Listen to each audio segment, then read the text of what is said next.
राजकीय घडामोडी, सामाजिक विश्लेषण, कृषी विभाग, कला व मनोरंजन विश्व आणि क्रीडा क्षेत्रातील बातम्यांचे ताजे व अचूक अपडेट लोकशाही 18 न्यूजवर।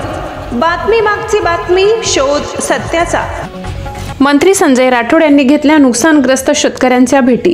राज्याचे मृद व जलसंधारण मंत्री संजय राठोड यांनी नांदेड जिल्ह्यातील हदगाव तालुक्यातील अतिवृष्टीमुळे नुकसान झालेल्या शेतीची पाहणी करून शेतकऱ्यांशी संवाद साधलाय, त्यांच्या व्यथा जाणून घेतल्या। याबाबत शेतकऱ्यांच्या समस्या अडचणी शासनाकडे मांडणार असून लवकरात लवकर पंचनामे करून शेतकऱ्यांना मदत मिळवून देणार असल्याने त्यांनी यावेळी सांगितले। लोकशाही 18 न्यूज साठी जिल्हा प्रतिनिधी मनोज मनपुर्वे, नांदेड। राज्याच्या मुख्यमंत्र्यांना मंत्रिमंडळाच्या बैठकीमध्ये सर्व मंत्र्यांना वेगवेगळ्या जिल्ह्यामध्ये जाऊन अशा पद्धतीचं शेतकऱ्यांच्या भेटीगाठी घ्यायच्या, स्वतः पाहणी करायची, अशा पद्धतीचे आदेश होते। म्हणून काल आज आम्ही सर्व मंत्री फिरत आहे।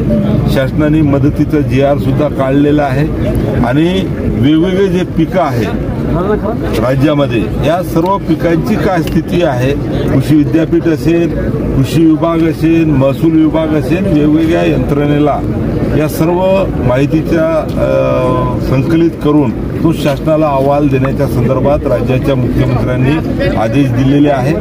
आज आपण जर पाहिलं तर 3-4 प्रकारचं नुकसान राज्यामध्ये झालेलं आहे। खास करून नांदेड जिल्ह्यामध्ये मी पाहतो आहे, ऊसाचं क्षेत्र आहे, हळदीचं क्षेत्र आहे, कापूस आहे, सोयाबीन आहे, अनेक ठिकाणी मग पीक जे काही वाहून गेलेलं आहे, खरडून गेलेलं आहे, त्यामध्ये खरडून गेल्यानंतर दुरुस्त होणारं क्षेत्रही आहे, दुरुस्त न होणारंही क्षेत्र आहे। अनेक ठिकाणी 65 मिलीमीटरच्या वर तर पाऊस पडलेलाच आहे, परंतु त्यामध्ये सततच्या पावसामुळे जे काही पिकं आहेत त्याचे सुद्धा अतिशय वाईट परिस्थिती आहे।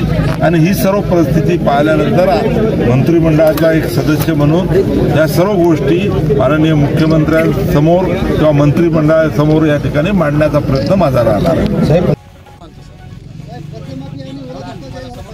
महाराष्ट्राची परिस्थिती आहे, ती कर्जमाफी आता योग्य वेळी आपली माननीय मुख्यमंत्री म्हणले, आता याच्यापेक्षा योग्य वेळ कोणतीही नाही। योग्य वेळ आहे, योग्य कर्जमाफी जर केली तर आपल्याला शेतकऱ्याला आनंद होईल, सगळं चांगलं होईल। आम्ही तुमच्यासाठी सकारात्मक आहोत, तुम्ही आमच्यासाठी सकारात्मक राहा, ही एवढी नम्र विनंती। तुम्ही आली आमच्या गावात आमच्या गावात परिसरातल्या शेतकऱ्यांतर्फे आमचे अभिनंदन, धन्यवाद।